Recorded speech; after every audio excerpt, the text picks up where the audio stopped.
Bonjour, je suis Fabienne, manifesteur émotionnel 5.1.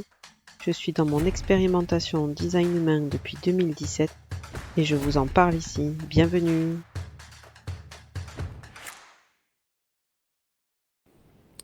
Bonjour, aujourd'hui je vous propose un petit exercice qui mettra en avant comment fonctionne notre mental. Je vous propose donc de bien vous installer simplement, pas besoin de faire quelque chose de très compliqué. Peut-être fermer les yeux et imaginer un tigre. Un tigre volumineux, impressionnant. Quand il marche, on voit ses omoplates qui bougent, la queue qui bat un peu tranquillement, avec toutes ses rayures, cette tête massive et tout. Un tigre. Voilà, un vrai tigre. Bon, vous l'avez ? Très bien. Et maintenant, imaginez une tulipe. Une tulipe toute seule, avec sa tige, ses feuilles, ses pétales, peut-être rouges ou avec d'autres couleurs, avec un parfum très caractéristique. Je sais rien en fait, je sais pas si les tulipes sentent, mais on va imaginer que c'est une tulipe qui sent. Donc voilà, c'est une jolie tulipe. Et maintenant je vous pose une question, où est passé le tigre ? A priori, si votre cerveau et votre mental fonctionnent comme la plupart des gens, une fois que vous êtes focalisé sur la tulipe, le tigre n'existe plus. L'image du tigre a disparu. Et en fait, c'est ça qui se passe dans le mental, dans l'esprit, dans le cerveau, selon la façon dont on veut nommer les choses. Le mental se focalise sur une chose à la fois. Donc, on a l'impression qu'on peut se focaliser sur plusieurs choses à la fois, mais en fait, on fait des allers-retours très rapides entre plusieurs choses, en fait. Et l'autre élément le plus important, là, pour ce qui nous concerne aujourd'hui, c'est que à partir du moment où on arrête de maintenir une activité mentale, elle s'arrête d'elle-même, en fait. Tant que je vous parle du tigre, tant que vous maintenez l'image du tigre, elle est là. Et dès que vous la lâchez, elle disparaît tout de suite, en fait. Les mouvements mentaux s'élèvent, demeurent un certain temps, et tant qu'on n'en fait rien de particulier, ils partent tout seuls, en fait. Vous pensez à un truc qui vous est venu, alors je ne vais pas rentrer dans la cause de l'émergence des pensées parce que ce serait aller un peu trop loin, mais une pensée émerge, une image, une question, voilà, j'ai quelque chose à faire, etc. Et puis quelque chose d'autre attire votre attention et vous êtes tout de suite sur ce quelque chose d'autre. Le premier truc a disparu. Et donc c'est une capacité super intéressante de l'esprit quand on en a conscience et qu'on sait comment ça fonctionne. Enfin, qu'on met à profit de toute façon tout le temps, puisque les choses émergent dans l'esprit et puis disparaissent d'elles-mêmes sans laisser la moindre trace. Ce qui laisse des traces, en fait, c'est qu'on recherche la pensée en question, qu'on l'entretient, qu'on la nourrit, qu'on l'approfondit, qu'on la reformule, qu'on la malaxe, qu'on la travaille, qu'on la fait revenir. Que voilà, c'est la saisie, une forme de saisie, en fait, qui fait que on s'accroche à une pensée pour quelque raison que ce soit, parce qu'on est convaincu d'avoir raison, parce que c'est un problème qu'on n'a toujours pas résolu, parce que pour tout un tas de raisons d'identification qui peuvent être retracées en général dans le fil du non-soi de notre design. Mais il reste un mouvement mental qui représente un effort dont on ne se rend pas compte parce qu'on en a l'habitude, mais où on recrée une pensée en fait. Après, le passage en action, c'est autre chose. Enfin, là, dans le contexte de cette discussion aujourd'hui, ce sera autre chose, puisque d'une certaine façon, on peut considérer que tant qu'il n'y a pas de passage à l'action et tant qu'il n'y a pas de décision, on n'est pas vraiment en non-soi. Là, je suis juste dans l'exposé de ce que peut représenter, comment fonctionne le mental, en fait.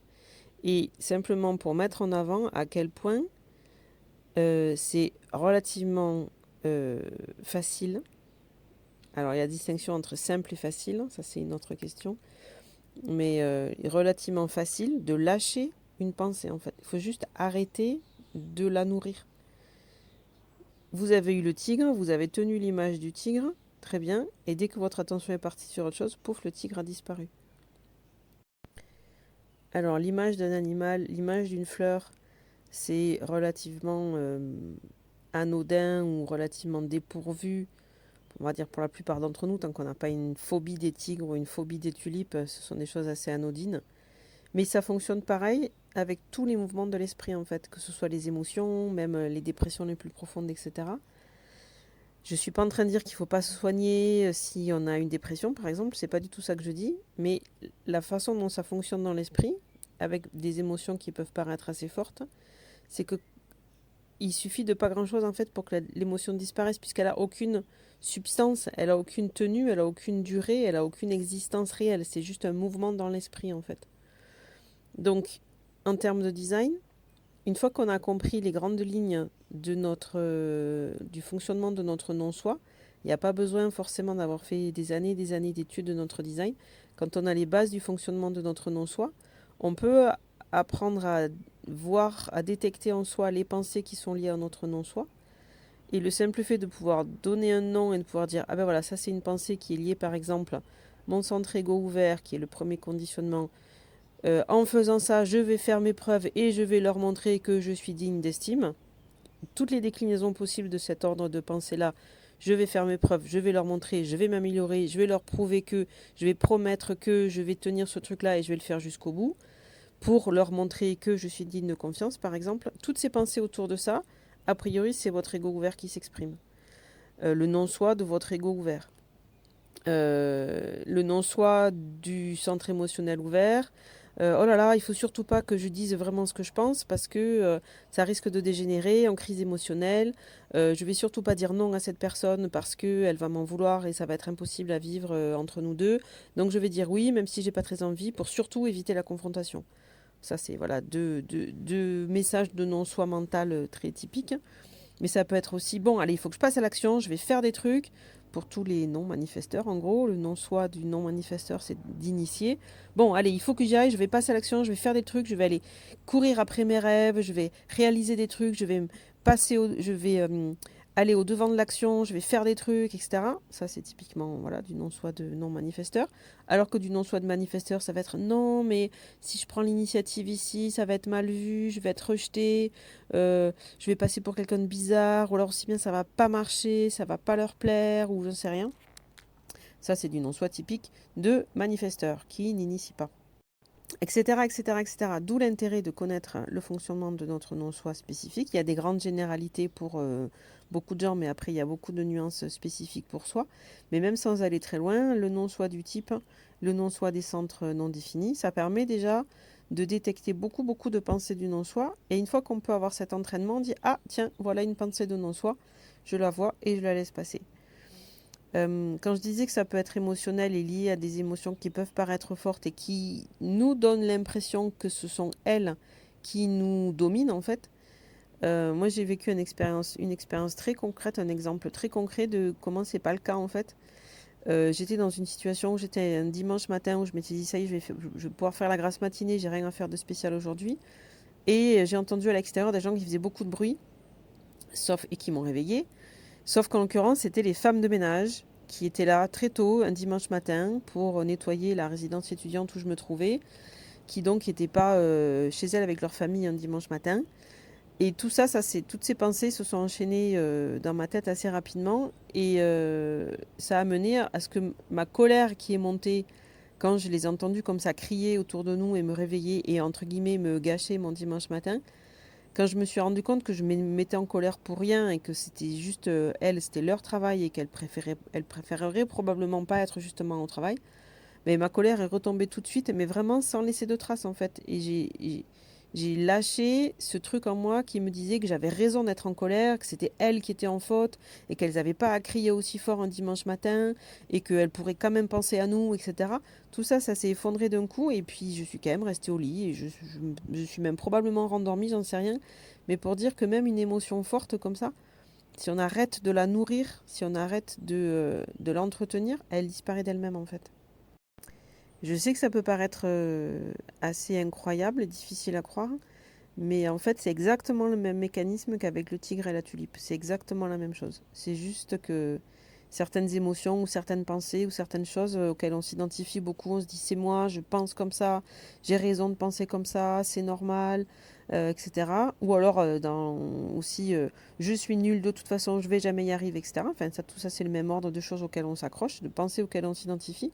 On s'identifie à notre non-soi. Et du coup, ça entretient, ça nourrit des pensées, alors que si on peut juste les laisser passer comme un nuage dans le ciel, en disant ah, il passe une pensée. J'ai la pensée que je ne vaux rien. C'est une pensée. Dans la réalité de ma vie, ça n'a pas de corrélation, il n'y en a pas de traduction concrète de je ne vaux rien. C'est pas comme ça que ça se passe dans ma vraie vie. C'est une pensée. Et l'exercice que je vous propose, c'est simplement de voir ça, de voir toutes ces pensées comme des nuages dans le ciel. C'est-à-dire quelque chose qui a très peu de... C'est même plus que des nuages dans le ciel, en fait. C'est plus l'image de l'arc-en-ciel, parce que l'arc-en-ciel, il n'a vraiment aucune réalité physique. Le nuage, c'est encore de la vapeur d'eau qui existe vraiment dans le ciel d'une certaine façon. Mais l'arc-en-ciel, c'est juste un reflet, c'est juste une image, c'est juste un phénomène purement physique de conjonction entre des gouttes d'eau, ma position, les rayons de lumière du soleil, etc. Il n'y a aucune réalité physique à tout ça, en fait. Et les pensées, c'est un peu la même chose. C'est un phénomène qui apparaît dans l'esprit. Et puis si on ne l'accroche pas, il disparaît aussitôt, en fait. Et après, il revient. Et puis, en fonction de notre degré d'identification, de notre degré d'accroche au non-soi, ça revient. Mais à chaque fois que ça revient, on a la possibilité de dire non, ça m'intéresse pas, j'en veux pas. C'est juste une pensée, sans la rejeter en disant ah, c'est mal de penser comme ça, parce que là, ça entretient la pensée négative sur la pensée positive. Enfin bref, ça fait un truc qui n'en finit pas. Mais juste dire c'est une pensée. C'est une pensée, et là, dans le concret de ma vie, cette pensée n'a aucun intérêt. Donc voilà. Euh, Quand c'est compliqué, on peut revenir à la respiration. Ça peut aider de se concentrer sur notre physicalité du moment. Et le plus simple, c'est de se concentrer sur la respiration. Peu importe les pensées qui passent, je respire. J'inspire, petite pause, j'expire, petite pause. Et j'observe simplement ma respiration et j'observe mon corps, mon environnement, là, concret, réel, etc. Et je laisse passer le film et je laisse passer les radeaux et les morceaux de bois sur la rivière. Moi, je suis au bord de la rivière, je regarde passer tout ça et c'est tout en fait. Voilà, c'était juste un petit exercice que je vous propose. Donc, vous pouvez y repenser. Le tigre, et puis pouf, une fois que vous êtes passé du tigre à la tulipe, le tigre n'existe plus. Il est passé où? Il est passé où ce putain de tigre? Voilà, c'est juste comment ça que ça se passe dans notre esprit. Et voilà.